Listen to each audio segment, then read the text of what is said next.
નર્મદા જિલ્લાના ડેડિયાપાડાથી મોવી જવાના માર્ગ ઉપર યાલ ગામ પાસે પુલ ધોવાઈ જતા વાહન વ્યવહાર અટકી ગયો।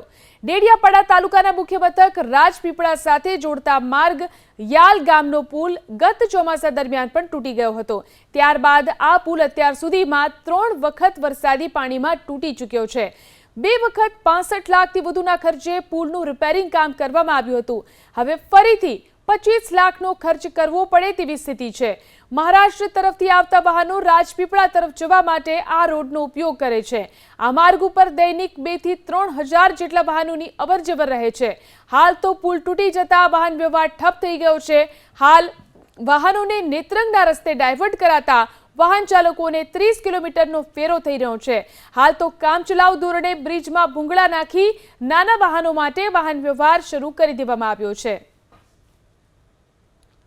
ગયા વર્ષથી પુલ તૂટી ગયો છે અને મને જાણવા મળ્યું છે કે 40 લાખનો પુલ મંજૂર થયો છે। તે એમાં છે 2 વાર રિપેર કર્યો એ લોકોએ, પણ એમાં ગયા વર્ષે જ 2 વાર તૂટી ગયો। 2 વાર તૂટી ગયો અને પાછા એ લોકોએ ખબર નહીં સરકાર કે ગ્રાન્ટ લે કરે છે અને હમણાં બનાવ્યો। પહેલા વરસાદે જ હવે ધોવાઈ ગયો।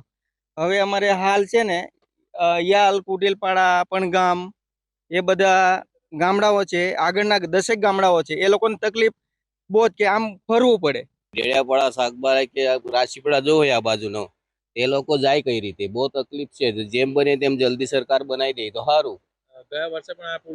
ગયા વર્ષે બી તૂટી ગયું તો સરકાર ધ્યાન જ નહીં આપતું, એવું જ થાય ને।